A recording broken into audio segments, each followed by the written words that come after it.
Hey everybody, Dave here. Wanted to make a quick video, talk about these JK floor leaks. People finding water on their floorboards.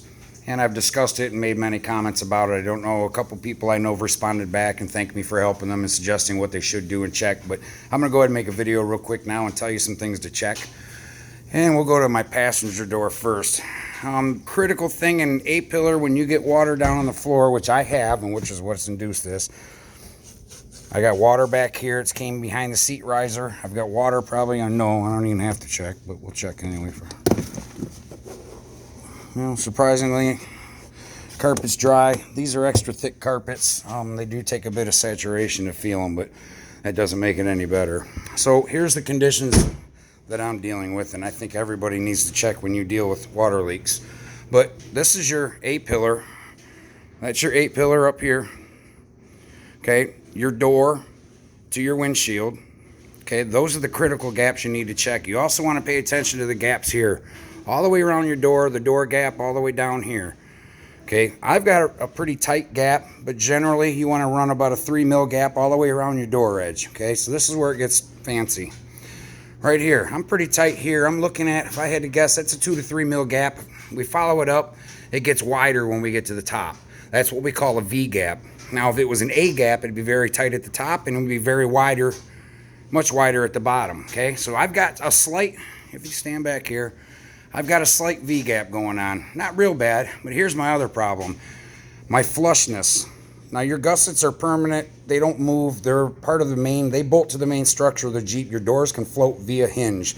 So by adjusting the hinges, you can adjust the doors in and out or up and down. Problem I have somehow or another, and it might have been from putting my mirrors on, taking my doors off and mounting my mirrors to one of the hinge bolts. I've got a probably 2 mil outboard on my door, which then compounds up here to almost a 3 mil outboard on my door. And if I can shine up in that door seal, if you look right there, your water runs off your top, whether it's Targa or soft top, and it runs right down here and it channels in here. Now, if you don't have a tight gap here, you end up with a gap on the door seal, and that little hole inside there, your water runs right over the edge, runs right behind the door seal, and all that water channels behind your door seal and runs right out to the bottom. And when it seals along this edge. When it's sealed along that edge there, you can see the bolts here where my bolts are from my roll cage. So they go right into the seal. That water gets behind the seal. It'll run right down, follow it right down, drop right down into the valley here, run right over your inner sill trim, and that's how you get a wet floor. There is another possibility that way up under here is where your antenna grommet is. Your antenna grommet comes through the whole body with a rubber grommet, and if for whatever reason that grommet has become unseated, you can get water from there, because you will obtain water through your grill. Now, in your cowl area, on both sides behind the fender, which is not easily seen, you might be able to shine a light if you remove the grill and shine down there, and you might be able to see where it drops off. But the inner cowl rolls over, and there's about a 2-inch slot by a 1/4 inch high that drains the cowl area from any water that comes over and you breached over the front, or for any rainwater that goes down in your cowl area. Both sides of the vehicle has a 2-inch by 1/4 inch slot right about, we'll walk around the vehicle here, right about in this area where your badge is. If you go to remove the fender, you might be able to shine a light down there and see it, but it's stamped through a couple layers of steel and spot welded around it. Those are your cowl drains. If your cowl drains get plugged up, that will hold water and continue holding water until it gets high enough to run over what we call the top hat, which is the air intake duct for your HVAC system. At that point, you can get water in your HVAC system, and it'll leak in your floorboards there. If we look at my driver's door, this is the hideous one. You look at that V gap right there. It's got a wide gap at the top, and then we're skinnier down here.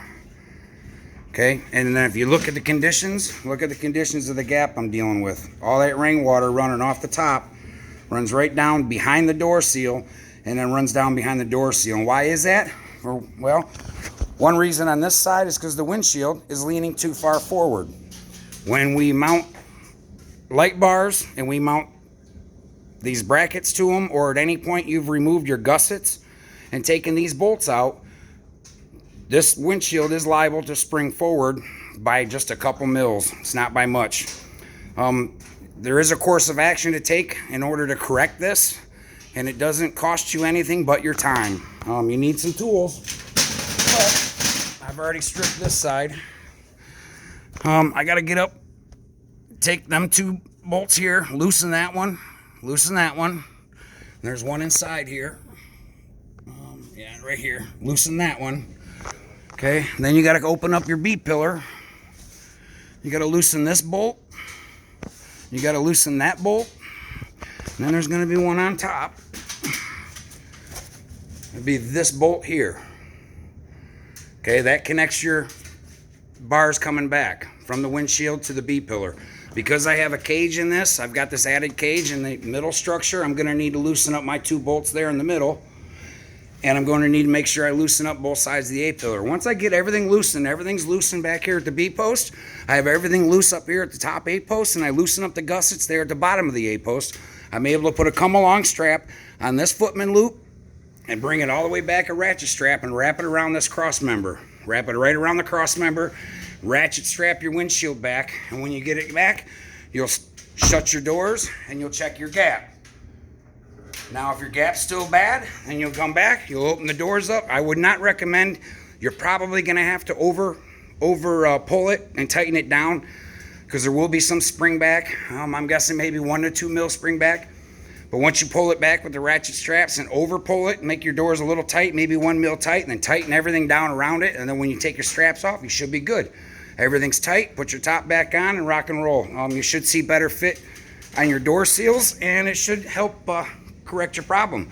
Unless indeed you do have a damaged door seal or you have a damaged header seal up top here, that could be another issue, but that's where generally your A-pillar leaks come from. It's usually right here in this corner. You don't really have so much. You've got a solid mucket on the back. It runs from there all the way to here, and then muckets over top of the B-pillar. So you don't generally have a B-post leak here. Most leaks are always going to be up here, and just remember, water always seeks its own level. So when people are finding water in their back door and looking in the floor area, it very well could be coming from the front, but hence the fact the Jeep was sitting on a hill and the water ran to the back. You've got to take all considerations into effect when you're trying to find a water leak, because water leaks are a pain in the butt. Water does travel and it seeks its own level. But generally, first thing I always do when people ask is I tell them to check this gap. Make sure you don't have a V-gap. If you have a V-gap, you're going to have seal issues. You're going to have leaks. You're going to have water running right off the header seal, right behind the door seal, and running down inside the vehicle. That's generally what causes it, and because we've loosened the gussets and the windshield has come forward ever so slightly. When it only moves ever so slightly here, over 2.5 foot, it's cantilevered, so you know, just a mil here is almost nothing down at the bottom. So it doesn't take much and you got a water leak. Hope this helps, guys. I'm gonna get busy here myself. I'm gonna tear into mine, loosen everything up, pull it back and tighten her back down. This thing's almost ready for the road again. And the trail, of course. Thanks for listening. Hope this helps. I'll see you guys later. Peace.